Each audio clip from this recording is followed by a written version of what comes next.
ശബരിമല സ്വർണ്ണക്കൊള്ള നടന്നത് തിരുവിതാംകൂർ ദേവസ്വം ബോർഡിന്റെ അറിവോടെയെന്ന് പ്രത്യേക അന്വേഷണ സംഘം. അറസ്റ്റിലായ എൻ വാസുവിന്റെ റിമാൻഡ് റിപ്പോർട്ടിലാണ് ഗുരുതര പരാമർശം.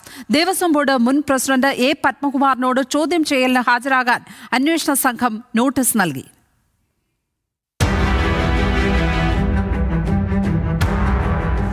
2019 ദേവസ്വം ബോർഡിനെ മാത്രമല്ല ഇടതു സർക്കാരിനെയും മുന്നണിയെയും പ്രതിരോധത്തിലാക്കുന്നതാണ് റിമാൻഡ് റിപ്പോർട്ടിലെ ഈ പരാമർശങ്ങൾ. ദേവസ്വം ബോർഡ് അംഗങ്ങളുടെ അറിവോടുകൂടിയാണ് എൻ വാസു ഉൾപ്പെടെയുള്ള പ്രതികൾ ശബരിമലയിൽ നിന്ന് സ്വർണം മോഷ്ടിച്ചത്. ബോർഡ് അംഗങ്ങളുടെ പങ്കിനെക്കുറിച്ച് വിശദമായി അന്വേഷിക്കാൻ ബാക്കിയുണ്ടെന്നും റിമാൻഡ് റിപ്പോർട്ടിൽ പറയുന്നു. റിമാൻഡിലായ എൻ വാസുവിന്റെ വീഴ്ചകളും റിപ്പോർട്ടിൽ വ്യക്തമാക്കുന്നുണ്ട്. കട്ടിളപ്പാളികളിലെ സ്വർണം പൂശിയെന്ന ഭാഗം ഒഴിവാക്കി ചെമ്പ് പാളികൾ മാത്രമെന്ന റിപ്പോർട്ട് ദേവസ്വം സെക്രട്ടറിക്ക് നൽകിയത് ഗൂഢാലോചനയുടെ ഭാഗമാണ്. ഒന്നാം പ്രതി ഉണ്ണികൃഷ്ണൻ പോറ്റി അയച്ച ഇമെയിൽ സന്ദേശത്തിൽ പറയുന്ന സ്വർണത്തെ സംബന്ധിച്ച് അന്വേഷിക്കുകയോ തുടർ നടപടികൾ സ്വീകരിക്കുകയോ ചെയ്തില്ല. ഈ കാലയളവിൽ വാസുവായിരുന്നു ദേവസ്വം ബോർഡ് പ്രസിഡന്റ്. ഇത്തരത്തിൽ ഗുരുതര വീഴ്ചകളാണ് വാസുവിനെതിരെ ചൂണ്ടിക്കാട്ടുന്നത്. വാസുവിൽ നിന്ന് എ പത്മകുമാറിലേക്ക് നീങ്ങുകയാണ് പ്രത്യേക സംഘത്തിന്റെ അന്വേഷണം. ചോദ്യം ചെയ്യലിന് ഹാജരാകാൻ വീണ്ടും നോട്ടീസ് നൽകി. എന്നാൽ വ്യക്തിപരമായ കാര്യങ്ങൾ ചൂണ്ടിക്കാട്ടി 2 ദിവസത്തെ സാവകാശം ചോദിച്ചിരിക്കുകയാണ് പത്മകുമാർ. നേരത്തെ ആരോഗ്യ കാരണങ്ങൾ ചൂണ്ടിക്കാട്ടിയും ഹാജരായിരുന്നില്ല. ബോർഡ് ഉദ്യോഗസ്ഥരായിരുന്ന പ്രതികൾക്കെതിരെ അഴിമതി നിരോധന നിയമപ്രകാരവും കേസെടുത്തിട്ടുണ്ട്. ശബരിമല വിഷയത്തിൽ സർക്കാരിനെതിരെ ആക്രമണം ശക്തമാക്കുകയാണ് പ്രതിപക്ഷം.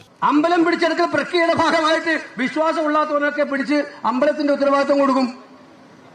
അപ്പൊ അവരുടെ കണ്ണ് വിശ്വാസം സംരക്ഷിക്കലല്ല, അവരുടെ കണ്ണ് എത്ര സ്വത്തുണ്ട് എന്നുള്ളത് പിടിച്ചെടുക്കലാണ്. അതാണ് ശബരിമലയെ കണ്ടത്. ഉപ്പ് തിന്നവർ വെള്ളം കുടിക്കുമെന്നായിരുന്നു CPI സംസ്ഥാന സെക്രട്ടറി ബിനോയ് വിശ്വത്തിന്റെ പ്രതികരണം. അതിൽ ഒറ്റ നിലപാടേ ഉള്ളൂ. ആരാണോ ഉപ്പ് തിന്നത് അവരെല്ലാം വെള്ളം കുടിക്കണം. ഉപ്പ് തിന്നവരെ എപ്പോഴെങ്കിലും ഏതെങ്കിലും ഒരു രാഷ്ട്രീയ പാർട്ടിയുടെ മറയാക്കിയെങ്കിൽ അതൊന്നും ആ പാർട്ടിയുടെ കുറ്റമല്ല. അഴിമതിക്ക് ഒരു പാർട്ടിയെ മറയാക്കിയത് ചെയ്തവരാണ്, ആ പാർട്ടി ഉത്തരവാദിയല്ല.